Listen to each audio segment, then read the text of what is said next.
What's up, YouTube? This is Artanis TCG for ShankatsuXero's channel, and I am bringing you my third place Madolche deck profile today. Madolche is one of my favorite decks that's been around for a while. Obviously, came back out in I believe late 2012 or 2013 for sure. And with the new support, from Legacy Destruction, or was it Info? It's a deck that it had a nice little power boost and consistency boost. The deck is definitely just a locals fun deck. I went X1 today with it, so I just decided to bring you my my deck profile. So I think it's a good place to start if you're wanting to build this deck. Obviously, there's always room for improvement. The deck does need a little more help, but it's obviously not in a bad position, I would say. But we're going to go ahead and get into the deck profile, and I'll kind of explain some of my ratios and stuff. Excuse me. But with it, we'll go ahead and get into it. Obviously, the deck does have a fair amount of starters. I think the biggest problem with the deck, it doesn't have enough extenders. The deck is normal summon reliant, but if you can get your plays going, it is able to set up some pretty good interruptions and break boards going second, if you can clear it. So it's not to say that, the deck isn't capable, but, with the Moltermies running around and stuff, the deck does have some suffers into the hand traps, but it doesn't mean it's not capable of doing it. The deck can OTK going second, but, it's for fun. But we'll go and get into the deck profile. We'll first start off with the 3 Madolche. This is a 1-card starter because you can summon it and, get your Petting Sasor, because if you control no monsters in the graveyard, you can summon it. This actually is the best 1-card starter of the deck, but this gets you into it, and it's also a free body. So it's not to say that this can't do anything, but, it does on normal or flip summon, so it does get that. And the great thing about this deck, too, is the fact that it's got almost a near infinite resource generation, because the Madolche deck to either add back to hand or shuffle back into the deck. So from the graveyard. So that's why, this deck doesn't really want to play Shifter. You can play Dimensional Fissure, because you detach for cost, and, Xyz the materials aren't on the field, so that is something to think about if you're wanting to play more of a floodgatey deck. Then next we have probably the second best 1-card starter is Angelique, because normal summon it, you contribute it off, special summon any Madolche from the deck. However, it's the one's it's hard with turn, and it's a pretty good thing. So the best true 1-card starter for the deck is Madolche Petting Sasor. You want to play 3 of these, because if you control no monsters in the graveyard, you can special summon it free. And then on special summon, you can special summon 1 Madolche monster from your deck, or hand or deck. However, you do get and reduce level 1. However, you are locked into Madolches. So the extra deck is much more focused on the Madolche Xyz and Link monsters. But if you're not locked, you do have a little more flexibility there. And then obviously you do have to play the 1 brick, unfortunately, which is Pudding Cess. But, it is what you pull off of this, and you do need it for Chocolate a la mode in the deck.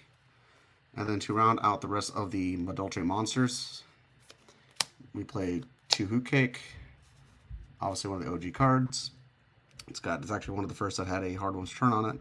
But, if you summon it, target a monster in your graveyard, banish it, special summon any Madolche out of your deck. But the ones you're generally going for is one of the 2 Meshing Gelatos. Now, this card is crazy because it is not a once per turn, so you can constantly add Madolche spell or trap cards from your deck to your hand, as long as you control a beast Madolche monster. This card, if you can start resolving it, really generates a resource advantage. And the fact that you can shuffle back with your Madolche monsters is just insane. And it allows you to really continue to extend and push through. This card is definitely one of the MVPs of the deck. And I would definitely, obviously, I think the ratios are pretty much what you need for the Madolches. Now, for the rest of the package that I did to help the engine, I am running 2 Vernisylph of the Flourishing Hills.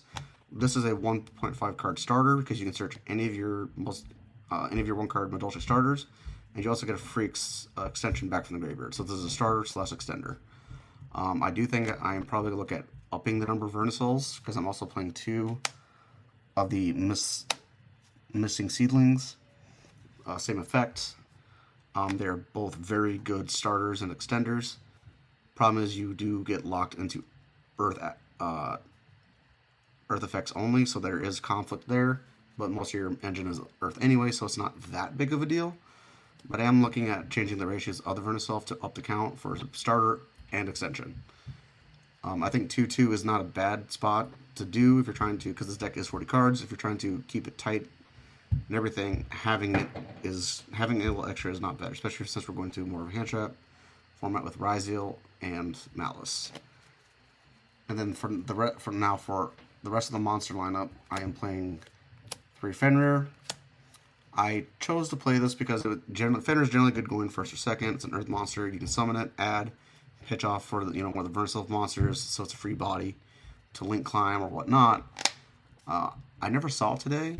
That doesn't mean it isn't good in theory, but if you don't want to play Fenrir, you can play something else like more hand traps, drone lockbirds, something like Crossout since we're entering a hand trap format. So there is some flexibility with the non-engine. This deck actually plays a decent amount of non-engine, which is a little more surprising than what people think. So you can choose to play Fenrir. I played it today. I sided out a lot because I didn't really see it, but that was just today's matchups. And this is, like I said, doesn't mean that you have to play it. Just not. I don't think it's a bad option. But for hand traps, I decided to play obviously 3 Ash Blossom. Ash Blossom is just a generally good card, I've said. And then to round out the rest of the monsters, I play 2 Herald of Orange Lights. This card in this deck, you should be playing. I don't think you need to play 3. 3 seems a little cloggy, but 2 is a good amount. Especially when we get to the side deck, and you'll see why. But the Herald of Orange Lights came up numerous times today. It was extremely clutch, especially going second. It's just a good card overall, especially if you're not locked into the Earth effects only. This card is a powerhouse of a card. I recommend playing it in your deck, especially if you're worried about certain cards like Drone Lockbird or Nibiru, because this deck gets cooked by that. I did get nibbed once today, and it hurt, but that's the thing. But that's why you kind of play this card. Like I say, if you're not playing this, you can always play Crossout, if you're not playing Fenrir, you can play Crossout with a Nib. And Nib might be good next format against certain decks like Malice. Malice gets cooked by Nib, but there are ways to play through or around that card. Onto the spells. To round out the engine, we are playing 1 Chateau, 1 Salon, and 1 Ticket. Salon is one of your best cards in the deck.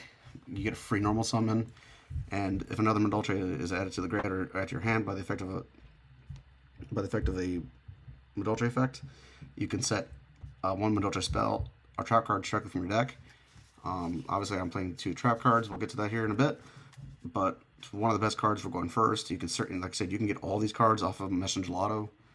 Messenger Lotto is a stupid card. This card, Ticket, gives you extension, and then this obviously helps you push for OTKs.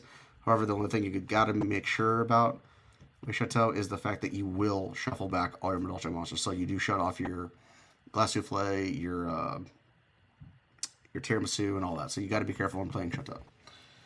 You'd be surprised on the amount of people that don't play around that.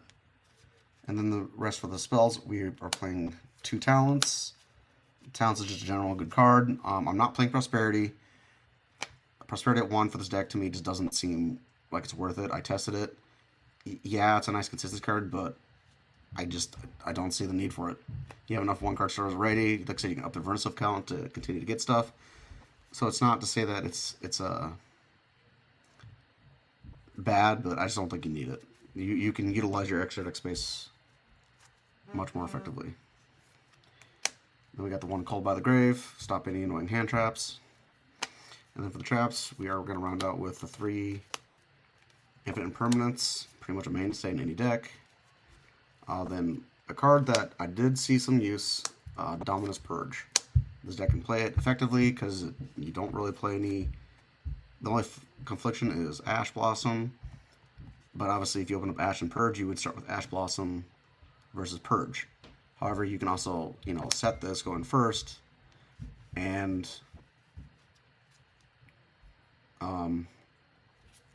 you won't get locked out of your hand effects. It's only if it's activated in hand. Then to round out the main deck, we are playing one Promenade, which is a negate any effect, and one Dessert. I used both of these today.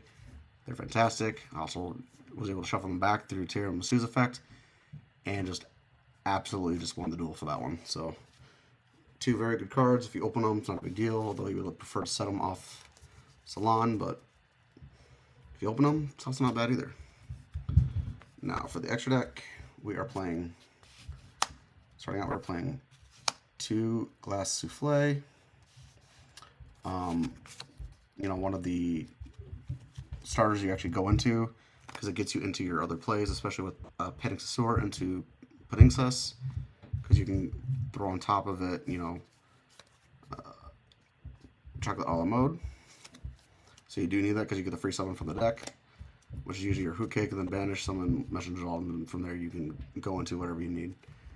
We are then playing 2 Madolche Queen Tiramisu, one of the best cards of the deck. It's a not once per turn, or it's not a hard once per turn. This is a great card for going second, breaking boards that you can throw on top of Tierra Phrase to break even more. We are playing 2 Chocolate a la Modes. This might get cut to 1, because I haven't seen the need of a second one, but it doesn't mean that you don't necessarily need it either. So in Grind, it could come out, but you can also shuffle it back, because they're not playing Prosperity, so there is that. I am playing 1 Tierra Phrase. This is one of the best cards you can end on going first, because it's a quick effect. Target 2 or up to 2 in your graveyard, Madolche cards in your graveyard, shuffle back, and then spin back 2 cards your opponent controls, non-targeting. One of the best ones removal in the game. I cannot say anything bad about it, and obviously if it's destroyed, it shuffles itself back to the extra deck. So you can't not play it. If you weren't locked, we are playing 1 Baguska. You know, get stalled out. If you get shifted or something, you're just like, okay, I need to stall time. You can. And we are playing the 1 Zeus. Never came up, but we are playing Xyz-based strategy. You want that option if you need it. We got the 1 Typhon. Typhon is good for just also going second, breaking boards if you need to, or if you're just kind of it's an oh shit button. So there's that. And then for the links, we are playing, I played 2 Sistart. I'm probably going to cut this down to 1. I just haven't seen the use of needing 2. I only made it once today, and honestly, I should be playing 2 Macaroons, or Meowcaroons. This card is insane. Thank you, Konami, for making it. It's something that Madolche need. However, it's just not enough to, like I said, 2 comes up. I should have been played 2. I thought I only needed 1, but I never needed the second one today, but it definitely could have come up. And then around the links, we're playing 1 IP Masquerena and 1 SP Little Knight. If you aren't locked, you can go into these, you know, 2 generic extra deck monsters to get the extra bodies. Not hard, so you can still at least end on a couple of disruptions. And then for the side deck, this is kind of what won me my games today, and I actually thought the side deck did very well.